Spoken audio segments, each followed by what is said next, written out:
calls it election interference. They call it election fraud. I'm Lisa Brady, Fox News. On day one of former President Trump's first criminal trial, prosecutors using opening statements in New York to accuse him of trying to illegally influence the 2016 election by preventing damaging stories from being made public. The former president denies it and calls the trial interference in the 2024 election, telling reporters outside the courtroom. I should be in Florida now. I should be in a lot of different places right now campaigning, and I'm sitting here. And this will go on for a long time. It's very unfair. He's charged with falsifying business records to hide hush money payments, those payments landing his former attorney Michael Cohen in prison for campaign finance violations.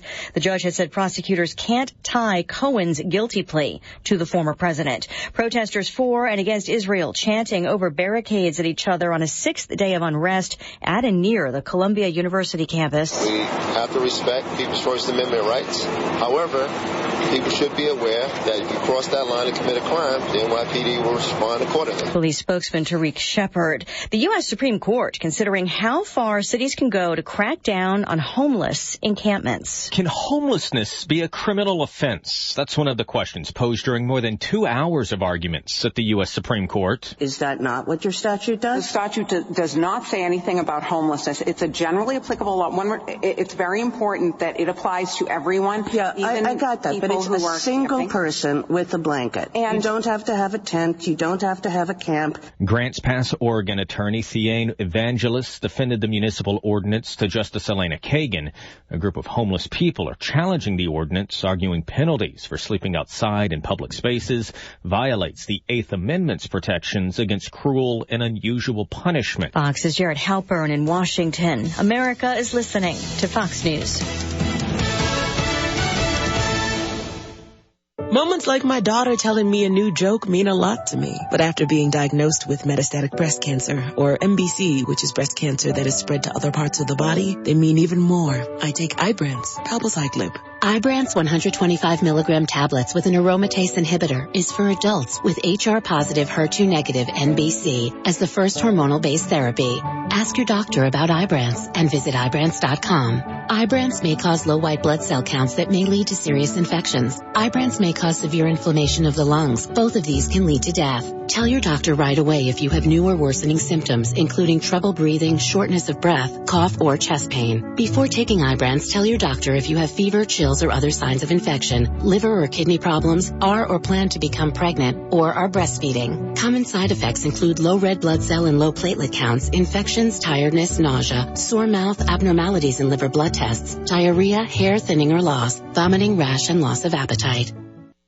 2 new state Supreme Court justices are appointed in Minnesota. Governor Tim Walz's choices give the court its first female majority in 30 years, appointing Justices Teddy Gaiatis and Sarah Hennessy. Changes also mean all 7 Minnesota Supreme Court justices will have been named by Democrats, 4 by Governor Walz. The court's longest-serving justice, G. Barry Anderson, was appointed by the state's last Republican governor, Tim Pawlenty, in 2004. He and Justice Margaret Schuich announced in January they'd be retiring. Judicial appointees in Minnesota do not need any sort of confirmation by the state legislature, but they can be voted out. The 2 new justices first come up for election in 2026.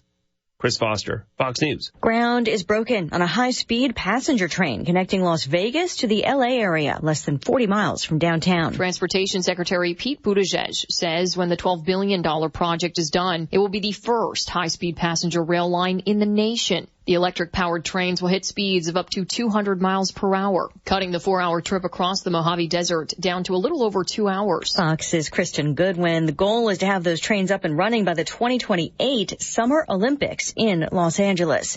The L.A. mayor is safe after someone broke into her home early yesterday. The Getty House is the official residence of the city's leader, Democrat Karen Bass. Officers from the LAPD went there about 6:45 a.m. local time Sunday following reports of a burglary in progress. Mayor Bass was home when the suspect entered the property, and it's not clear if she was the target of the break-in. A city communications spokesman said that the intruder smashed through a glass door and that Bass and her family were not injured, adding the mayor is grateful to the department for responding and arresting the suspect. CJ Papa, Fox News. An hour to the close on Wall Street, a rally continues. The Dow's up 349, the S&P and the NASDAQ each gaining more than 1%. I'm Lisa Brady. This is Fox News.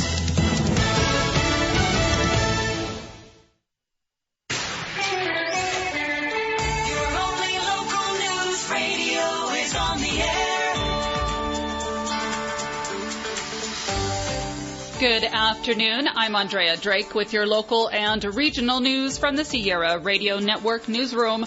Here's what's happening. Susanville City Council will convene for a special meeting tomorrow to discuss the spending of ARPA funds with the newly seated council members. The discussions on finalizing expenditures of the city's remaining balance of $2.65 million in COVID relief funds were postponed until the new council members were seated, as they were elected during the March 5th primary elections. Last week's regular council meeting was canceled due to Mayor Schuster, Pro Tem Brown, and City Manager Dan Newton being away in Sacramento at the City Leaders Conference, prompting the need for a special meeting to maintain momentum. Staff reports indicate that the proposed allocation of ARPA funds has been divided into 5 categories outlined by a project ranking list. Of the $2.65 million, city staff has identified $1.2 million of these funds for improving city facilities, promoting economic development, updating the general plan, paying off debt, and running marketing campaigns. The remaining $1.4 million is open for discussion at this meeting for other private projects. This will include the Sierra Theater Performance Arts Center proposal. The council will be meeting again tomorrow, Tuesday at 5 p.m. in City Hall. The agenda can be found on the city's website. Lassen National Forest is kicking off camping season at 4 campgrounds this Earth Day. Today, the Forest Service has announced that within the Almanor Ranger District, Butte Meadows, Cherry Hill, Elam, and Potato Patch campgrounds are now opened for the season. The Almanor Ranger District recreation crew has been hard at work making preseason repairs, felling hazardous trees, and clearing facilities. The opening of these campgrounds is also opportune for anglers, as it comes just days before the opening of trout fishing season on Deer Creek. You can visit the National Forest Service's website for more information on current campground conditions. The Almanor Ranger District has also just announced that starting today through midweek, firefighters will be conducting prescribed burns within the Front Country Underburn Boondocks project. The units to undergo treatment are located just about 10 miles southwest of Mineral. Forest officials do say you can expect to see smoke during the initial burn periods, as well as in the early morning and late evening hours, and as they settle into those valleys and low-lying areas. Crews will be monitoring these projects throughout the week until all fires are out. If you are in the area, you can check for any smoke impacts by visiting airnow.gov. Banner Medical Center is bolstering hospital infrastructure and services with post-COVID growth initiatives. Though I'll have more details on this story coming up and more local news on 93 JDX 1240 KSUE. Time spent hunting or raising livestock, and now it's time to reap the harvest. The Indian Valley Butchers in Greenville processes what you've spent so much time raising and hunting. From beef, hogs, lamb, goats, and bison to wild game, Indian Valley's been doing it right since 2022. Meat is vacuum sealed for superior freshness. Call for our schedule 530-282-1221. Email at IndianValleyButchers@gmail.com or find us and message us on Facebook. Serving Plumas, Lassen, and Sierra counties, Indian Valley Butchers. At Banner Lassen, Patient Access Services is working hard at making healthcare easier so life can be better. Our staff provide prompt and accurate registration to get you to services quickly. Our emergency department staff work hard to make difficult events less stressful to get you to the care you need. In scheduling, staff are answering and making calls for needed services in a timely and efficient manner. In the business office, questions you have are handled with expertise, providing an excellent experience. PAS is making constant improvements to make your experience a better one and provide you with exceptional care. Hey Corey, what are you doing Saturday, April 27th? My mom and I are going to the annual Spring Home and Garden Show at the Lassen County Fairgrounds. So am I. LMUD is one of the event sponsors. Will you have a booth there? We sure will. We'll be in Jensen Hall. You should stop by. What's going on at your booth? We'll have information on all of our rebate programs and lots of giveaways, including a drawing for a $100 energy gift card. That sounds great. My mom looks forward to the Home and Garden Show every year, and so do I. So we'll see you there. See you there. When the loss of a loved one falls upon your family, know that everyone at Fink Funeral Home are here to support you and consider it an honor to serve your family. Fink Funeral Home is here to help you plan for your family funeral service needs so your family can rest more easily. Fink Funeral Home, offering pre-need planning, affordable cremation and burial plans, and a gentle touch for you and your family. Take the step today. Rest easy this evening. Fink Funeral Home, Susanville. Call 257-4414. Spring has sprung, and that means it's time to plan for your summer road trips. With Carlson's Tire Pros by your side, your vehicle will be ready to see the mountains, beaches, and everything in between. With Carlson's Tire Pros' full line of Michelin tires and products, you'll have the peace of mind to hit that road no matter what you drive. Visit in-store in Susanville or online at carlsonstirepros.com. Tire Pros. Love the drive.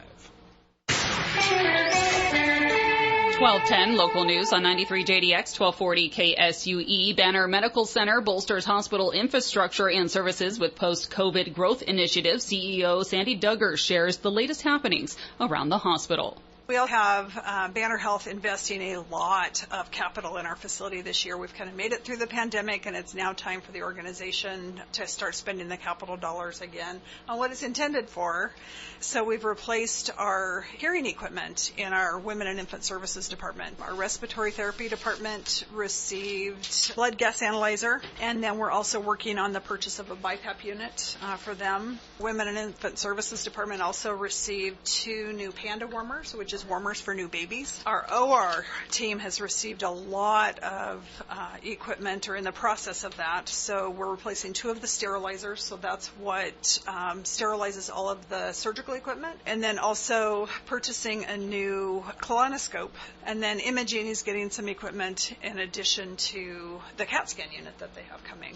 So that's been a project that's been ongoing since even before I got here. And we have removed the old unit from the building. For the last 2 years, we've had a mobile unit outside, so patients have had to go out in the heat, in the snow, in the rain. So we're super excited to have that moving forward and being able to get that back in-house. We anticipate about September for that project to be done. And in addition to these upgrades, Duggar also says the hospital is looking forward to the completion of the courtyard, which was generously donated by hospital donors to allow patients, family, and friends to enjoy peaceful outdoor relaxation. And aside from the new equipment, Duggar also shares that there will be some new and improved looks coming to the hospital. This summer, we're going to be doing a lot of parking lot repairs, resurfacing the helipad, and then also some sidewalk repairs as well. At the end of the month, we're going to have some work happening in our emergency department to replace the workstation and give a new look to that department, so we're excited about that. A new swing bed program has also been implemented to allow patients to remain on site and be cared for, continued with rehab without being transferred to a nursing facility, leaving those nursing beds for those needing long-term skilled care in the community open. So you don't mind the dust over this summer. You can look forward to these improved amenities coming to the hospital over the next several months. Modoc County Sheriff's Office arrests 2 for burglary. Giancarlo Fiara and Esther Kaminsky of Alturas were arrested on Thursday in connection to a burglary in the Modoc Recreational Estates. They are facing charges of grand theft, conspiracy, vandalism, and evading police officers. Eyewitness reports did indicate a high-speed chase preceded their arrest. The burglary was reported to the Sheriff's Office on Wednesday, April 17th. Sheriff's Office deputies, after obtaining search warrants, also recovered stolen firearms and tools. The pair will be arraigned on their charges today within the Modoc Superior Courthouse. And that is what's happening today from your only local news radio, keeping you informed and connected to your communities throughout Lassen, Plumas, and Sierra counties. Northeast California weather. And at 12:14, let's take a look at your 3-day northeastern California weather. Currently sitting at about 62 degrees outside the studios here in Susanville. We're going to remain under mostly sunny skies. Highs will peak right around 79. Clear skies remain overnight. Lows down to about 46. And tomorrow you can start your day with a slight chance of showers in the morning and a possibility of a thunderstorm by the afternoon. Though it looks like we'll be right around the same temperatures of 75. Clear skies up overnight for your Tuesday, lows down to 43, and another round of sunshine for your Wednesday, highs in the lower 70s. There is a chance of more precipitation returning by the end of the week. All your weather updates heard right here throughout your day, as well as while you're on the go through our app, Sierra Daily News. Also found on our website, SierraDailyNews.com, our obituaries, which are provided by Fink's Funeral Home. All new announcements heard here each weekday following your news at noon. Here are today's announcements. Ronald David Milton passed away on April 12th after a brief illness at Banner Lassen Medical Center here in Susanville. He was 84 years of age. Ron was born in 1939 in Colorado. His family relocated to Lassen County in 1952 and purchased the Buffum Ranch at Levitt Lake, where the family raised cattle and farmed crops. Their brand can be seen on the wall in the historic Pioneer Building in uptown Susanville. Ron was active in FFA at Lassen High School and graduated with the class of 1958. The family says services will be held on Saturday, May 4th at 1 p.m. at Fink Funeral Home here in Susanville. Graveside services will immediately follow at Diamond Crest Cemetery. In lieu of flowers, the family does ask that you can make donations to the Lassen High Alumni Association or charity of your choice in memory of Ron Milton. And also another announcement today, Frank Joseph Ferrer Jr., born at Potter's Maternity Home here in Susanville in 1945, passed away peacefully at Banner Lassen Hospital on April 12th. Frank was preceded in death by his parents, his sisters, and his daughter-in-law. Frank, also known as Butch, spent most of his life here in Susanville. He graduated from Lassen High School in 1963, joining the Army and eventually going into business for himself through construction, being known as the Jack of all trades. He also worked for Caltrans, Lassen County, and the city of Susanville. The family says interment and a memorial will be held at a later date. You can learn more about the lives of Frank and Ronald, again, by visiting our obituaries page found at SierraDailyNews.com.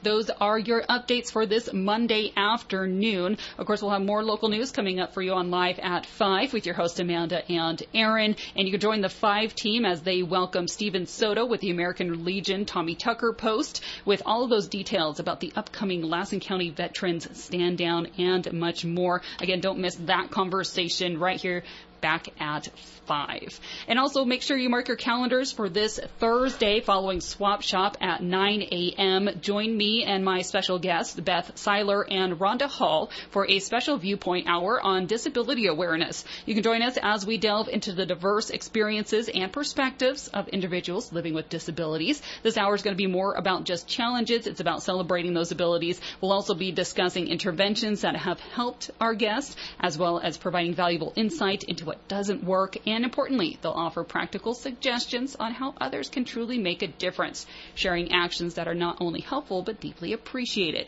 Again, join that conversation as we emphasize the vital importance of educating people of all ages about disabilities, together exploring the power of awareness and understanding. Again, that's going to be all happening right here on Thursday, 9 a.m., following Swap Shop for Viewpoint. From the Sierra Radio Network Newsroom, though, I'm Andrea Drake. Thanks for joining me here with your news at noon. Stick around. Your Check Upon Health is next. Then more of Sierra's Best Country on 93 JDX and Fox Across America, Jimmy Fela on 1240 KSUE. Providers and staff at Northeastern Rural Health Clinic would like to remind you to schedule your annual wellness exam. Seeing your medical provider for regular checkups and lab work helps to better manage health problems and even prevent many health problems. Most insurance will be covered for the full cost of the exam. Call today to schedule your annual wellness exam. If you are a patient at Northeastern or Westwood Family Practice and have no insurance, ask about our sliding fee and discount lab programs to see if you qualify. Call Northeastern Health Clinic at 251-5000 to schedule your exam today. That number again is 251-5000. A service of Northeastern Rural Health Clinic, where quality health care is your choice and our commitment.